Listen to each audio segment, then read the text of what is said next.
Hello दोस्तों, आज मैं आप लोगों के लिए एक न्यू चाइनीज हिस्टोरिकल ड्रामा लेके आई हूँ और इसका नाम है लव लाइक वाइट जेड। ये एक अमेजिंग स्टोरी है जो कि आप लोगों को बहुत पसंद आने वाली है। तो दोस्तों, अगर अब तक किसी ने भी सब्सक्राइब नहीं किया है तो प्लीज़ सब्सक्राइब कर लीजिए। तो चलिए ड्रामे की शुरुआत करते हैं। तो दोस्तों, ड्रामे की शुरुआत में हमें गर्ल्स ट्रेनिंग स्कूल दिखाया जाता है। यहाँ पर मेड बनने की ट्रेनिंग दी जाती है। शहर के जितने भी अमीर राजा हैं उनके राजकुमारों के लिए ये मेड यहाँ से हायर की जाती हैं। तो दोस्तों, ये झाड़ू पोछा बर्तन करने वाली मेड नहीं है, ये अलग टाइप की मेड होती हैं जो राजकुमारों को हर चीज़ सिखाती हैं। कैसे उठना है, सलीका, पढ़ाई लिखाई और कुंफू कराटा हर चीज़ सिखाती हैं ताकि वो लोग हर चीज़ में माहिर बन सकें और आगे चल के अच्छा राजा बन सकें। तो दोस्तों, आज हमारी हीरोइन की ट्रेनिंग पूरी हो चुकी है और साथ ही इसकी फ्रेंड की भी। अब इस हॉस्टल की मैडम इन दोनों को बुलाती हैं और कहती हैं कि जियांग रेसिडेंस के दोनों राजकुमारों के लिए तुम दोनों को हायर कर लिया गया है। तो दोस्तों, हमारी हीरोइन का नाम है शू वुशिया और इसकी फ्रेंड का नाम है चीदालोंग। अब मैडम कहती है कि शू वुशिया, तुम्हारे मास्टर का नाम है जियांग त्यांगलिंग, और मैडम कहती है कि चीदालोंग, तुम्हारे मास्टर का नाम है जियांग बायू। तो दोस्तों, इन दोनों सहेलियों का एक ही महल में दोनों भाई राजकुमारों के लिए हायर किया गया है। अब मैडम इन दोनों से कहती है कि तुम दोनों को आज ही यहाँ से निकलना है पैलेस के लिए, कल से तुम्हें ड्यूटी ज्वाइन करनी है। फिर ये दोनों चली जाती हैं। अब नेक्स्ट सीन में हम देखते हैं कि चीदालोंग अपना बैग लेकर जा रही होती है। फिर वुशिया उसको कहती है कि मैडम ने हम दोनों को साथ में चलने को कहा है। फिर चीदालोंग कहती है कि मुझे कुछ काम है इसलिए मैं पहले जा रही हूँ, तुम अपना चली आना। फिर वो आगे बढ़ती है जाने के लिए तो उसके बैग से एक चिट्ठी गिर जाती है उसके मास्टर की। अब वुशिया वो चिट्ठी उठाती है और उस चिट्ठी पर चीदालोंग का नाम लिखा रहता है। अब नेक्स्ट सीन में हमें एक कोठा दिखाया जाता है जहाँ पर सारी लड़कियां नाचती हैं और मुजरा दिखाती हैं। अब तभी उस कोठे में एक आदमी अपने सर्वेंट के साथ आता है और इस कोठे की मालकिन उस आदमी के पास आती है जिसका नाम है शेजी। अब शेजी उस आदमी से कहती है कि मास्टर जियांग, आप अपने भतीजे को यहाँ ढूंढने आए हैं ना, वो यहाँ नहीं है। तो दोस्तों, ये आदमी हमारे हीरो का अंकल है और ये हमारे हीरो को यहाँ पर ढूंढने आया है। अब अंकल शेजी से कहता है कि मेरा भतीजा इस कोठे पर रोज आता है, कहीं वो इसे अपना घर ना समझ ले। फिर शेजी कहती है कि आप कितना मजाक करते हैं, मेरा कोठा आपके पैलेस के जितना आरामदायक थोड़ी ना है जो उसे अपना घर बना लेगा आपका भतीजा। अब शेजी अंकल से कहती है कि मास्टर जियांग, आज हमारे यहाँ कुछ खास चीज़ों की बोली लगने वाली है, तो अगर आप भी इंटरेस्टेड हैं तो आइए। फिर अंकल जियांग कहता है कि नहीं, अभी मेरे पास टाइम नहीं है, कल हमारे पैलेस में 2 मेड आने वाली हैं, इसीलिए उसकी तैयारियों में हम लोग लगे हुए हैं, इसीलिए मैं अपने भतीजे को यहाँ पर ढूंढने आया था। अब नेक्स्ट सीन में हम देखते हैं कि हमारा जो हीरो है उसी कोठे के कमरे में लड़कियों का डांस देखकर खूब मजे कर रहा होता है और हमारे हीरो का नाम है जियांग बायू। अब तभी वहाँ पर शेजी आ जाती है और वो जियांग बायू से कहती है कि अभी नीचे तुम्हारे अंकल आए थे और तुम यहाँ छुपे बैठे हो। अब जियांग बायू शेजी से कहता है कि मेरे खेलने और मजे करने के दिन अब से खत्म होने वाले हैं क्योंकि कल से मेरे लिए मेड आ रही है, और वो शेजी से बताता है कि मेरी मेड का नाम चीदालोंग है। अब दूसरी तरफ हम देखते हैं कि हमारी हीरोइन वुशिया निकल पड़ी है जाने के लिए और वो बाजार से चल रही होती है। अब तभी वुशिया को भूख लगती है तो दुकान से कुछ खरीद रही होती है। फिर दुकान का मालिक कहता है कि जल्दी ले लो, ये लास्ट बॉल है, मुझे दुकान बंद करना है। फिर वुशिया कहती है कि दुकान बंद कर रहे हो, लेकिन इतनी जल्दी क्यों, अभी तो रात भी नहीं हुई है। अब वो आदमी कहता है कि लगता तुम यहाँ पर नहीं हो इसलिए तुम्हें कुछ भी नहीं पता।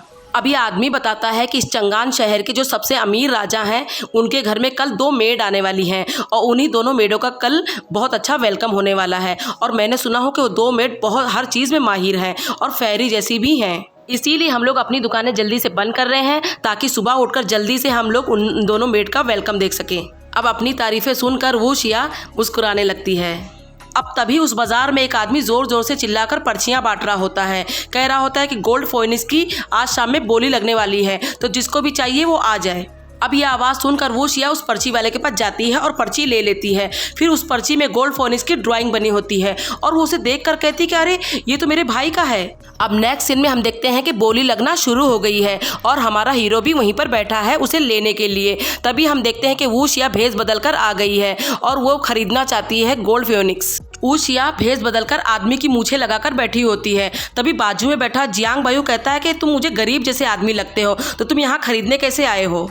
फिर वुशिया जियांग बायू से कहती है मुझे तो तुम ही गरीब लगते हो, कौन अमीर आदमी अपने बेटे को कोठे पे दिन रात पड़े रहने देगा। अब वुशिया आगे की तरफ देखकर बैठी होती है। तभी जियांग बायू उसकी तरफ देखता है और उसकी मूछों पे उसे शक होता है। फिर उसकी मूछ निकाल डालता है और कहता है कि मैं समझ नहीं पा रहा हूँ कि तुम लड़कियां सिर्फ मूछ लगाकर ये कैसे सोच लेती हैं कि आदमी बन जाओगी। अब बोली लगना शुरू होती है और वुशिया पैसे लगाती है। फिर हमारा हीरो भी टक्कर देने के लिए ज़्यादा पैसे लगाता है। फिर ये दोनों ज़्यादा कम लगाते लगाते आखिरकार हमारा हीरो जीत जाता है। अब बोली लगाने वाला आदमी जियांग बाऊ से कहता है कि आप अपना सामान पीछे वाले कमरे में जाकर ले सकते हैं। अब जियांग बाऊ अपना सामान लेने के लिए पीछे वाले कमरे की तरफ जाता है। तभी हम देखते हैं कि पीछे से वुशिया भी आ जाती है और उसको कहती है कि अच्छा तुम जीत गए हो, कोई बात नहीं, मुझे एक बार गोल्ड फोनिक्स को देखना है, तुम दिखा दोगे? फिर वो कहता है ठीक है, मैं कमरे में जाता हूँ और उसके बाद लेके आऊँगा तो तुम्हें दिखाऊंगा। और वो कमरे में चला जाता है, दरवाज़ा बंद कर लेता है। अब अंदर कमरे में एक नकाबपोश आदमी बैठा हुआ होता है। फिर जियांग बायू उसको कुछ देता है और उसे फ्योनिक्स ले लेता है। अब जियांग बायू उस गोल्ड फ्योनिक्स को देख ही रहा होता है कि वुशिया दरवाजे को लात मार कर अंदर आ जाती है। अब वुशिया जियांग बायू से कहती है कि गोल्ड फेनिक्स मुझे दे दो। फिर वो कहता है मैं नहीं दूंगा और भागने लग जाता है और वो उसके पीछे भागने लगती है। अब वुशिया जो कि कराटे और कुंफू में माहिर है, वो जियांग बायू को कस के एक लात मारती है और जियांग बायू दूर जाके गिरता है और उसके हाथ से गोल्ड फेनिक्स भी गिर जाता है। तभी वो नकाबपोश आदमी जाता है और गोल्ड फेनिक्स को उठा लेता है। अब ये नकाबपोश आदमी गोल्ड फेनिक्स को लेकर बाहर भाग रहा होता है। तभी वहाँ बहुत सारे गुंडे आ जाते हैं इसी गोल्ड फेनिक्स को चुराने के लिए। तब वो आदमी वापस अंदर आ जाता है और गुंडे भी अंदर आ जाते हैं। अब सारे गुंडों को देखकर जियांग बायू डर के मारे छुप जाता है और हमारी हीरोइन अकेले सबसे लड़ रही होती है। अब जियांग बायू वुशिया के पास आता है और कहता है कि तुम कितनी महान हो जो हमें बचा रही हो। और वो उसका हाथ पकड़ता है तो उसके कपड़े की आस्तीन ही निकल जाती है और वो नीचे गिर जाता है।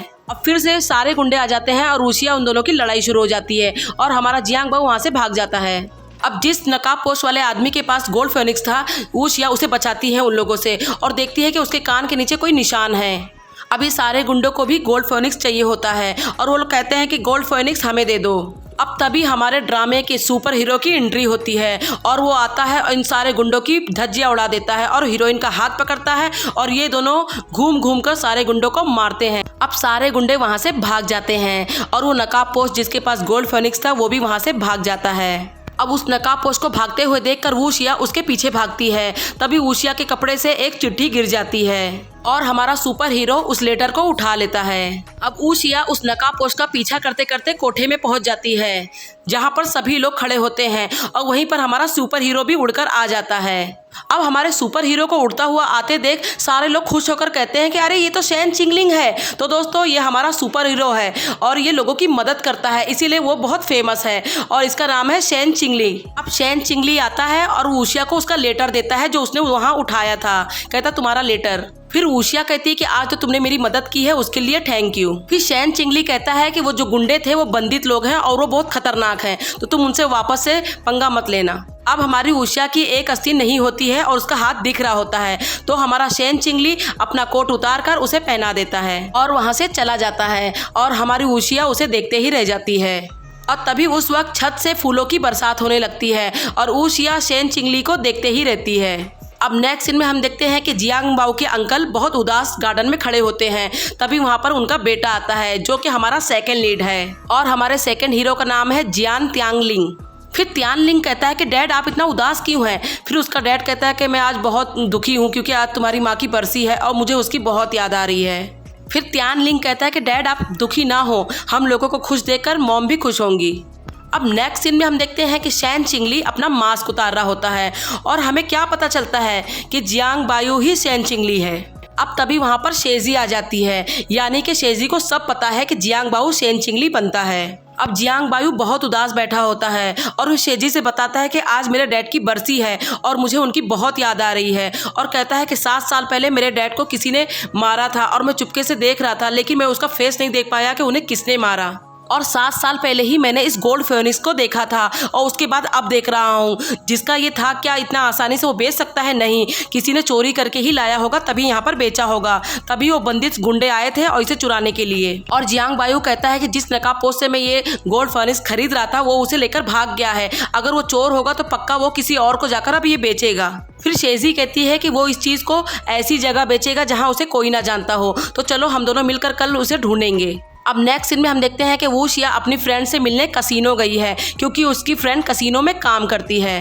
अब वुशिया अपनी फ्रेंड को बता रही होती है कि 7 सालों के बाद आज मैंने गोल्ड फेनिक्स को देखा है। जो 7 साल पहले मेरा भाई गायब हुआ था वो उसकी निशानी थी, तभी मैंने देखा था। उसके बाद आज देखा है गोल्ड फेनिक्स को और इसी से मैं अपने भाई को ढूंढ सकती हूँ। और वुशिया अपनी फ्रेंड से बता रही होती है कि जिस आदमी को मैंने ये लेकर भागते हुए देखा है उसके कान के नीचे एक निशान था और दूसरी तरफ हम देखते हैं कि जियांग बाओ शेजी को कहता है कि तुम्हारा बहुत शुक्रिया, तुमने ही मुझे आइडिया दिया था कि जियांग बाओ बनकर तुम बुद्धू बने रहो और शेन चिगली बनकर तुम अपने डैड का पता लगाते रहो, और ये मुझे सही लग रहा है, इस तरह हम लोग पता लगा लेंगे अपने डैड के कातिलों का। अब जियांग बाओ कहता है खैर अब छोड़ो, अब रात हो चुकी है, मेरा टाइम हो चुका है जियांग बाओ बनने का, अब मैं जा रहा हूँ पैलेस। अब नेक्स्ट सीन हमें पैलेस का दिखाया जाता है जहाँ पर जियांग बाओ की दादी होती है जो कि बहुत गुस्सा होती है, कहती है कि आज मेरे बेटे का बरसी है और जियांग बाओ कहाँ है, चलो उसे मुझे मिलवाओ। फिर अंकल और त्यानलिंग उसे कमरे में ले जाते हैं जियांग बाओ के। अब दादी जियांग बाओ के कमरे में आती है और सारा सामान इधर उधर तितर बितर फैला हुआ होता है। फिर वो कहती है कितनी गंदगी मचा के रखा है जियांग बाओ ने, कैसे रहता होगा यहाँ पर। तभी हम देखते हैं कि जियांग बाओ आ जाता है। अब जियांग बाओ आकर कमरे के बाहर ही बैठ जाता है और वो सर्वेंट से बता रहा होता है कि आज रास्ते में मुझे मेड मिली थी जो कल आने वाली है, वो बहुत ही पागल है, मुझे अच्छी नहीं लगी। जियांग बाओ को पता ही नहीं है कि कमरे में अंदर दादी भी बैठी हुई है और वो सब सुन रही है। अब दादी जियांग बाओ को आवाज देती है और जियांग बाओ कमरे में जाता है। फिर दादी कहती है घुटनों के बल बैठो। फिर दादी कहती है कि तुम्हें पता है ना कि आज कौन सा दिन है। फिर जियांग बाओ कहता है कि कहीं किसी का बर्थडे है क्या आज, क्योंकि जियांग बाओ सबकी नज़र में बुद्धू बनने का प्रिटेंड करता है। फिर दादी गुस्से में कहती है कि 7 साल पहले तुम्हारे डैड मारे गए थे और उनका तुम आखिरी खून बचे हो और तुम किसी लायक नहीं हो, और कोठे पे इधर उधर जाकर तुम उनकी इज्जत खराब कर रहे हो। अब दादी गुस्से में जियांग बाओ के ऊपर हाथ उठाने को करती है। तभी अंकल कहता है कि मॉम मत मारो, मेरी भी गलती है कि मैंने इसे अच्छे संस्कार नहीं दिए। फिर त्यानलिंग कहता है कि दादी मेरे भाई को मत मारो। अब जियांग बाओ दादी के पैर पकड़ लेता है और कहता है कि मेरी प्यारी दादी गुस्सा मत हो, चाहिए तो मुझे मार लो लेकिन गुस्सा मत हो। अब त्यानलिंग जियांग बाओ की तारीफ करते हुए दादी से कहता है कि दादी अब भाई बदल गए हैं, अब वो स्कूल भी मिस नहीं करते और क्लास में खराटे भी नहीं लेते हैं। फिर दादी कहती है कि ये कोई प्राउड होने वाली बात नहीं है, तुम्हें अपने आप को और बदलना पड़ेगा। फिर अंकल कहता है कि मॉम आप टेंशन मत लीजिए, कल से मेड आने वाली है जो कि अब जियांग बाओ को संभाल लेंगी और अच्छे से इसे सिखा देंगी। अब जियांग बाओ दादी से कहता है कि दादी मुझे आपसे एक बात बोलनी है, जो कल मेड आने वाली है ना, तो जो त्यानलिंग की मेड है वो बहुत फर्स्ट क्लास है और मेरा भाई भी फर्स्ट क्लास है, तो मैं चाहता हूँ कि मैं तो बुद्धू हूँ ना, तो उसकी मेड मुझे दे दो और मेरी मेड भाई को कर दो।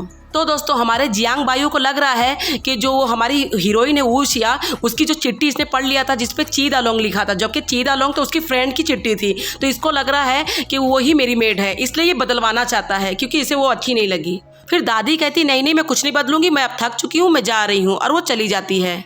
अब नेक्स्ट सीन में हम देखते हैं कि दूसरा दिन आ चुका है और दोनों मेड का ग्रैंड वेलकम हो रहा है। अब पैलेस के अंदर दोनों मेड का बेसब्री से इंतजार हो रहा होता है और दादी कह रही होती है कि जियांग बाओ को भी बुलाओ, फिर वो भी आ जाता है। अब पैलेस में सभी लोग बैठे होते हैं, दादी भी बैठी होती है। फिर अंकल सभी को बता रहा होता है कि जियांग बाओ के लिए चीदा लोंग मेड हायर की गई है और त्यानलिंग के लिए वूशिया।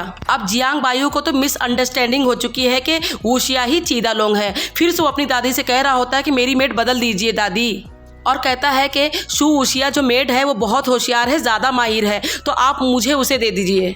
अब वो दोनों मेड अंदर हॉल में आ जाती हैं सबके सामने। फिर वो दोनों मेड बारी बारी अपना नाम बताती हैं। फिर हमारा जियांग बाओ चौंक जाता है और वो शू वूशिया को देखकर कहता है कि तुम शू वूशिया हो। तो दोस्तों यहीं पर हमारा फर्स्ट एपिसोड खत्म होता है।